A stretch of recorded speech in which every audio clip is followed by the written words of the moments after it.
Good morning all student. जैसे कि अपने पिछली क्लास में अपन ने ये सब चीज़ें पढ़ ली थी। स्वर्णिम भारत प्रारंभ से पहला अध्याय चल रहा था, स्वर्णिम भारत प्रारंभ से 1206 ईस्वी तक। उसमें अपन ने महाजनपदों के बारे में पढ़ा था। महाजनपदों के बाद में मगध साम्राज्य के बारे में पढ़ रहे थे। तो सबसे पहले मौर्य वंश जो था उसने राज किया था। अब अपन मौर्य वंश की स्थापना, मौर्य वंश के बारे में पढ़ेंगे।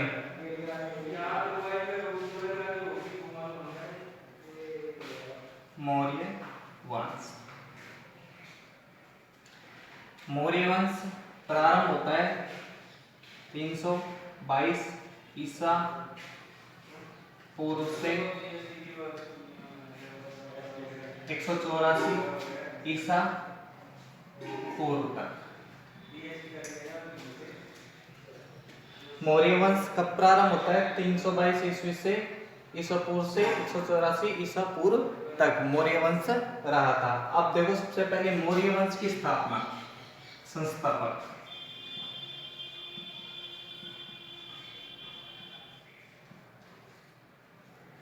मौर्य वंश का संस्थापक चंद्रगुप्त मौर्य, जो बता दिया मैंने आपको, चंद्रगुप्त मौर्य। ये बना था 322 ईस्वी में। मौर्य वंश की स्थापना की थी इसने, चंद्रगुप्त मौर्य। कब की थी? 322 ईस्वी पूर्व में चंद्रगुप्त मौर्य ने मौर्य वंश की स्थापना की थी। मौर्य वंश, अब देखो अंतिम शासक, मौर्य वंश का अंतिम शासक, ये प्रश्न आया हुआ है इस वर्ष। इस प्रश्न मतलब मौर्य वंश का संस्थापक कौन था?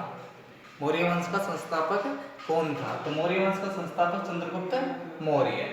अंतिम शासक, ये याद रखने हैं आपको, अंतिम शासक 1 नंबर का क्वेश्चन आ सकता है इसमें से, बृहदत्त।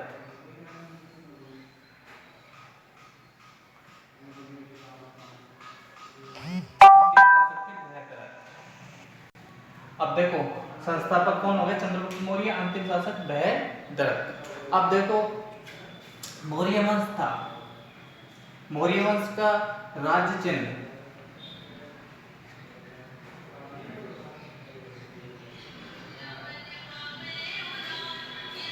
राज्य चिन्ह कौन सा था? मयूर।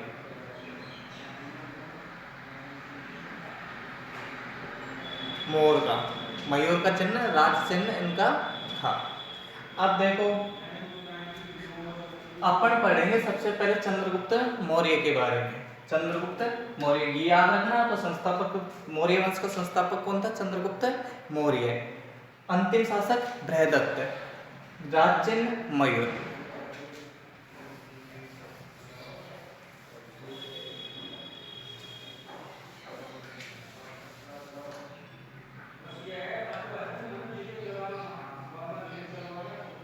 मौर्य वंश, अब सबसे पहले शासक पढ़ रहे हैं अपन चंद्रगुप्त मौर्य।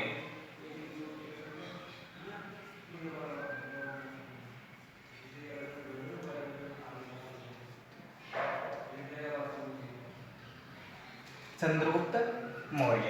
अब देखो चंद्रगुप्त मौर्य, इन्होंने जो राज किया था वो किया था 322 ईसा पूर्व से 298 ईसा पूर्व। मैंने बता दिया उस समय घनानंद को मारकर चंद्रगुप्त मौर्य ने मौर्य वंश की स्थापना 322 ईस्वी में की थी। अब देखो उसके बाद में मौर्य वंश का, उस समय अपन ने सिकंदर के बारे में पढ़ा था कि एक तरफ से सिकंदर का आक्रमण हुआ था।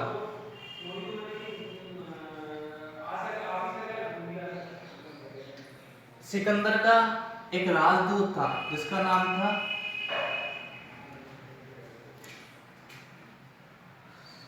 सेल्यूकस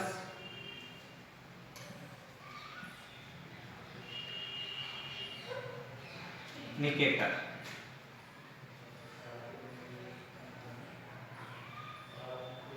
सिकंदर का एक राजदूत था सेल्यूकस निकेटर। इसने किस पर आक्रमण किया? चंद्रगुप्त मौर्य पर, भारत पर आक्रमण किया था। तो उस समय कब किया था? 305 ईसा पूर्व। कब किया था आक्रमण? 305 ईसा पूर्व। इस युद्ध में सेल्यूकस निकेटर की क्या हुई थी? हार। सेल्यूकस निकेटर हार गया था इस युद्ध में। इसके कारण 302 में ईसा पूर्व, बाद में 303 ईसा पूर्व एक संधि, इन दोनों के बीच में एक संधि हुई थी।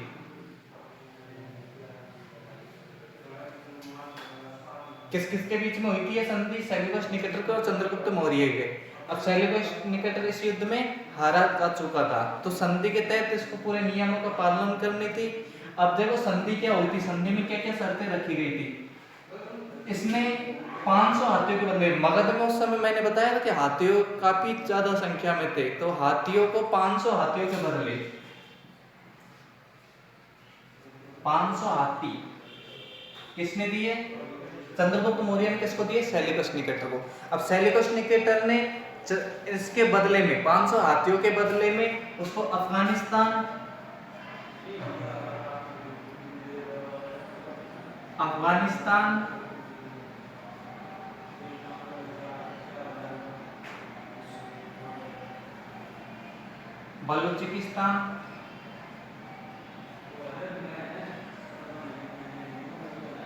बलूचिस्तान, अफगानिस्तान, बलूचिस्तान और सिंध नदी का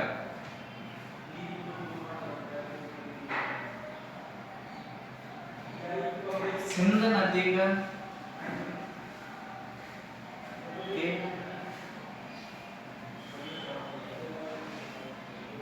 पश्चिम का क्षेत्र किसको दे दिया? चंद्रगुप्त मौर्य को। तो संधि के तहत क्या शर्त रखी गई कि 500 हाथी किसने दिए? चंद्रगुप्त मौर्य ने किसको दिया? सेल्यूकस निकेटर को। 500 हाथियों के बदले इसने अफगानिस्तान, बलूचिस्तान और सिंध नदी के पश्चिम का क्षेत्र किसको दे दिया? चंद्रगुप्त मौर्य को, जिसमें कांधार ये क्षेत्र आते थे, तक्षशिला के पश्चिमी क्षेत्र जो समृद्ध था।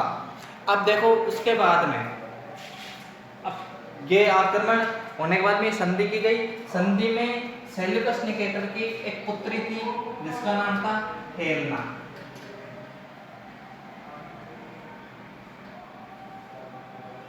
जिससे ये पहली अंतरराष्ट्रीय संधि कहलाती है। पहली अंतरराष्ट्रीय संधि यही हुई थी सेल्यूकस निकेटर और किसके बीच में? चंद्रगुप्त मौर्य के बीच में पहली अंतरराष्ट्रीय संधि हुई थी। और हेलेना जो सेल्यूकस निकेटर की पुत्री थी उसका विवाह किससे हुआ? चंद्रगुप्त मौर्य से। किससे हुआ इसका विवाह? चंद्रगुप्त मौर्य के संधि के तहत। लेकिन उस समय गुरु कौन थे? चाणक्य। चाणक्य ने ये मना कर दिया कि शादी तो होगी लेकिन इसके जो पुत्र होगा वो मगध का सम्राट नहीं बनेगा, मगध का राजा नहीं बनेगा। तो इसके पुत्र का नाम था जस्टिन। क्या तो कर लेना, वरना रहने देना इसको, तो कोई जरूरी नहीं है, आपकी किताब में नहीं है। आपको केवल ये याद रखना है हेलेना के साथ विवाह होता है। उसके बाद में इनके चंद्रगुप्त मौर्य का विवाह हेलेना से हुआ था। ये पहला अंतरराष्ट्रीय विवाह भी कहलाता है। अब उसके बाद में देखो ये आपको याद रखने 305 ईस्वी में किसने आक्रमण किया था? सेल्यूकस निकेटर ने। सेल्यूकस निकेटर कौन था? सिकंदर का राजदूत। ये सीरिया का शासक था। कहां का शासक था? सीरिया का।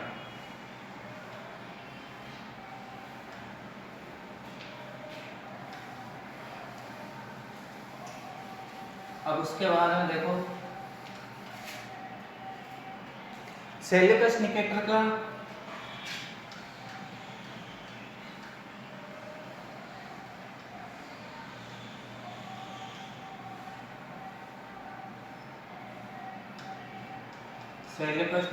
का संधि के तहत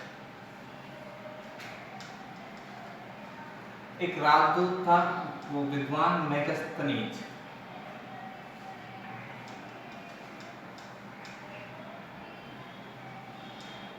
जो चंद्रगुप्त मौर्य के दरबार में आया था। इसने नालंदा विश्वविद्यालय से शिक्षा प्राप्त की थी। अब देखो मेगस्थनीज ने इंडिका नामक पुस्तक लिखी थी, पढ़िए ना आपने इंडिका।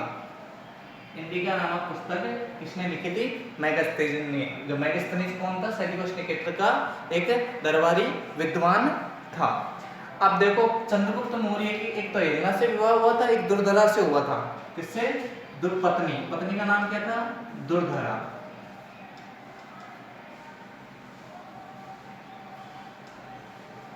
दुर्धरा, पत्नी का नाम क्या था?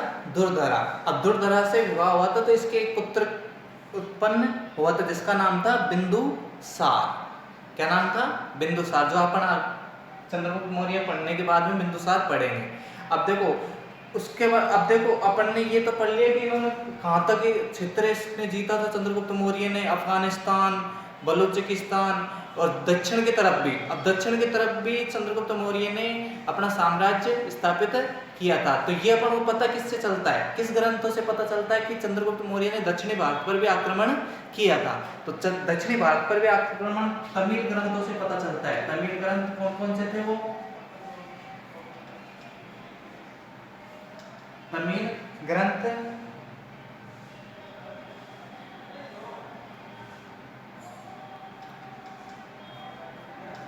एक तो था अहोना,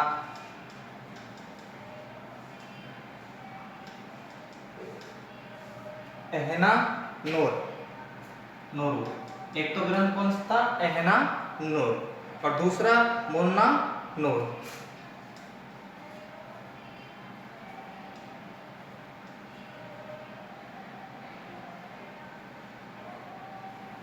ये ग्रंथों से पता चलता है कि अशोक ने दक्षिणी भारत पर भी आक्रमण किया था। तो तमिल ग्रंथ किससे? अहनानूर से और मुन्ना नूर से ये पता चलता है कि दक्षिणी भारत पर भी सम्राट चंद्रगुप्त मौर्य ने आक्रमण किया था। अब देखो लास्ट में वृद्धावस्था के समय चंद्रगुप्त मौर्य का एक गुरु था जिसने, वैसे तो चाणक्य थे गुरु, लेकिन जैन धर्म की जो शिक्षा दी थी वो दी थी उनको भद्रबाहु ने। किसने दी थी? जैन गुरु कौन थे? भद्रबाहु।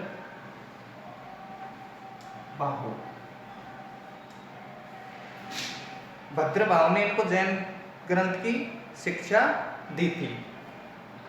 अब देखो लास्ट समय में जब चंद्रगुप्त मौर्य के दरबार में अकाल पड़ गया, बहुत ज्यादा अकाल पड़ गया, लोग बाग परेशान होने लगे, तो उस समय चंद्रगुप्त मौर्य ने भद्रबाहु से पूछा कि आप इस समय क्या करना चाहिए। तो उन्होंने कहा कि आपने बहुत कुछ ऐसा गलत हुआ है, इसके लिए आपको उपवास रखना पड़ेगा और जैन धर्म स्वीकार करना पड़ेगा और एकांत में जाकर आपको तपस्या करनी पड़ेगी। तो इसलिए उन्होंने, चंद्रगुप्त मौर्य ने जैन धर्म स्वीकार किया और एक उपवास किया। उस उपवास, जैसे अपना हिंदू धर्म में उपवास बोलते हैं, उसी प्रकार एक सलेखना विधि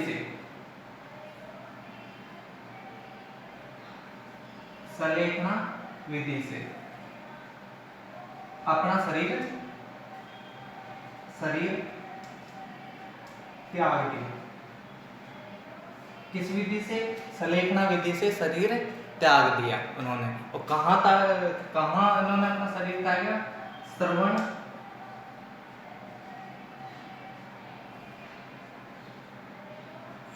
श्रवणबेलगोला में। कहाँ त्यागा? श्रवणबेलगोला में। अपना शरीर कहाँ त्यागा? श्रवणबेलगोला में। कब त्यागा?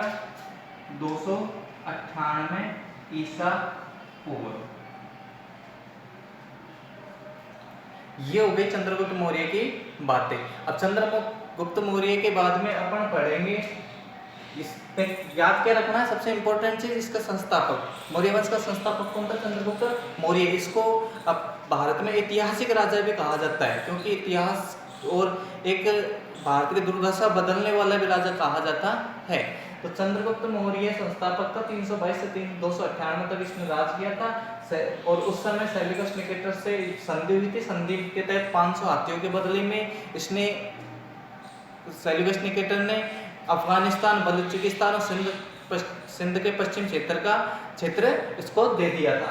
अब पढ़ेंगे अपन जो दुर्धरा, उसकी पत्नी थी दुर्धरा, जिससे पुत्र उत्पन्न हुआ था, जिसका नाम क्या था, बिंदुसार। और वो कहा जाता है कि जब बिंदुसार छोटी अवस्था में थे, जब पेट में थे, तब उस समय दुर्धरा को जहर दे दिया गया था। तो जहर के कारण उन दोनों को जीवन को खतरा था, बिंदुसार के जीवन को और उसकी माँ के जीवन को। तो उस समय चाणक्य थे, उन्होंने कहा कि कैसे भी करके इस बच्चे का जन्म होना चाहिए। तो उस समय पहला सफल ऑपरेशन किया गया था। ऑपरेशन से होने वाला पहला शासक था ये बिंदुसार। अब पढ़ेंगे किसके बारे में, बिंदुसार के बारे में।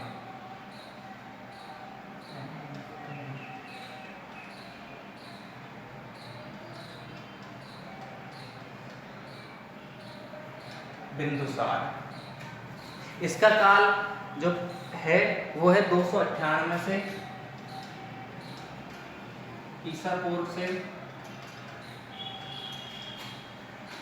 272 ईसा पूर्व, 272 ईसा पूर्व। और इसको देखो, चंद्रगुप्त मौर्य का पुत्र था ये। किसका पुत्र था, चंद्रगुप्त मौर्य का। अब जब जहर दे दिया गया था, जब उस समय ये पेट में थे, तो उस समय इनके शरीर पर क्या पड़ गए, जन्म हुआ था तब उनके मुंह पर निशान पड़ गए, बिंदु बिंदु से, मतलब थोड़े निशान से पड़ गए थे, क्योंकि बीमारी के कारण। तो इसलिए इनका नाम क्या पड़ गया, बिंदुसार। अब देखो यूनानी लेखक इसे क्या कहते हैं, इसका उपनाम देखो, यूनानी लेखक कौन है, इसको उपाधि दी है एमित्रचेट्स।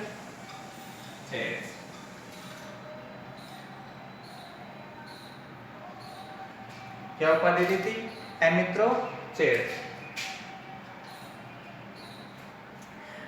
इसको क्या कहते थे यूनानी लेखक, एमित्रचेट्स।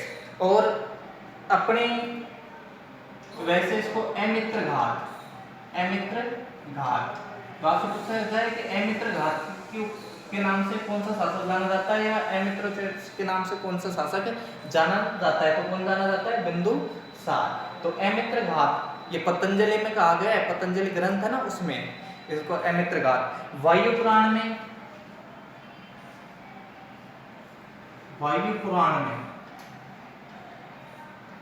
भद्रसार, वायु पुराण में से क्या कहा गया है, भद्रसार।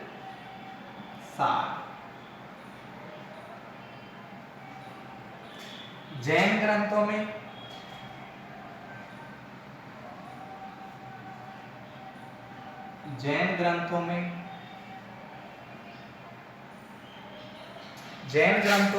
सिंहसेन क्या कहा गया है, सिंहसेन।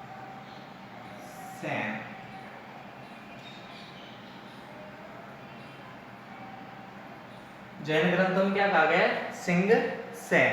अब देखो दिव्यदान के अनुसार तक्षशिला में एक विद्रोह हुआ था, किसके अनुसार, दिव्यदान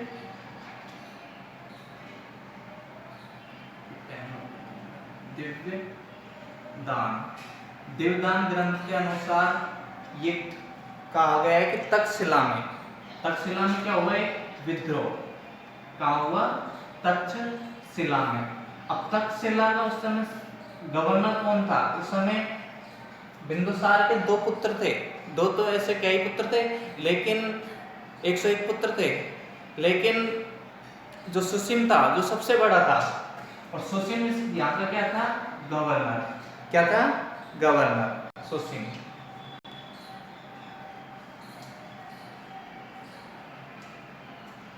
अब किससे पता चलता है, दिव्यदान ग्रंथ से। दिव्यदान से पता चलता है तक्षशिला में एक विद्रोह हुआ, जनता ने विद्रोह कर दिया। अब उस विद्रोह को कुचलने के लिए सुसीम वहां का क्या था, गवर्नर, लेकिन ये असफल रहा उस विद्रोह को कुचलने में, विद्रोह को शांत करने में असफल रहा। तो इसके लिए किसको भेजा गया, अशोक को, सम्राट अशोक को, जो कहाँ का गवर्नर था, उज्जैन का। उस समय उज्जैन का गवर्नर बना रखा था बिंदुसार ने, किसको? अशोक को। तो अशोक को कहाँ भेजा? तक्षशिला में। तो तक्षशिला का विद्रोह अशोक ने सफलतापूर्वक दबा दिया, सफलतापूर्वक दबा दिया। फिर उसके बाद में नेपाल भेजा गया अशोक को, तो नेपाल का विद्रोह भी अशोक ने दबा दिया। अब देखो ये पता चल गया तक्षशिला का विद्रोह दबाया था और नेपाल का विद्रोह दबाया था। तो विद्रोह हुआ था कहां पर? तक्षशिला। अब उसके बाद में देखो यूनानी एक यूनान का शासक था, यूनानी शासक था जिसका नाम था एंटियोकस। क्या नाम था? एंटियोकस।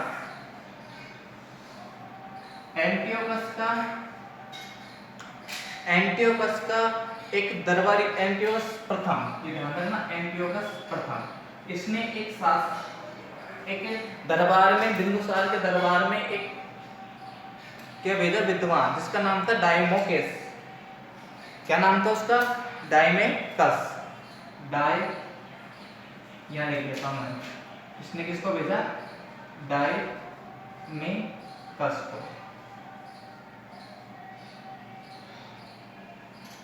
कहाँ भेजा इसको? डायमेकस।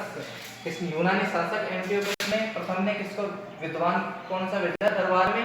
बिंदुसार के दरबार में डायमेकस नामक विद्वान भेजा। और दूसरा प्लेमी के अनुसार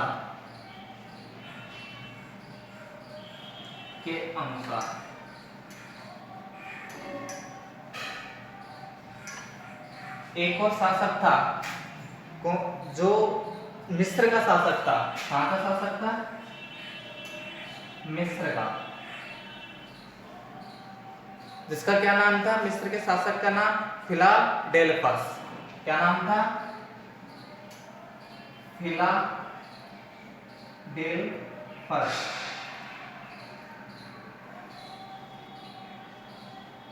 फिलाडेल्फस।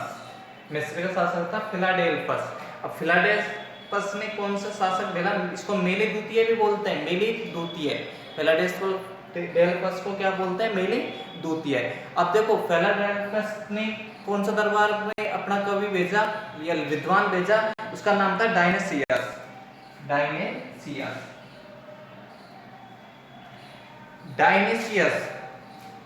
क्या नाम था उसका?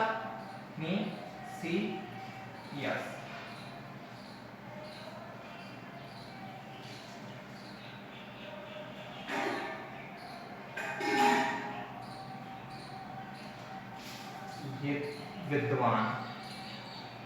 विद्वान किसको भेजा? डायनेसियस को। और इसने किसको भेजा था? डायमेकस को। अब देखो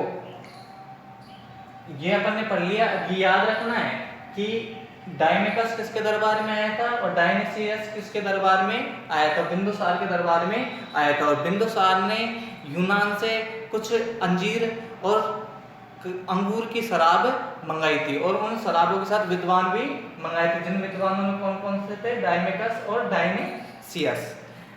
और उसके बाद में, अब बिंदुसार के बाद में जो शासक आएंगे, जो चंद्रगुप्त, सम्राट अशोक के बारे में नेक्स्ट वीडियो में अपन पढ़ेंगे। धन्यवाद। और मैं आशा करता हूँ आप घर पर अच्छी तरह स्टडी करेंगे, अध्ययन करेंगे और मेहनत करेंगे, जिससे अच्छी परसेंटेज बने आपकी। धन्यवाद।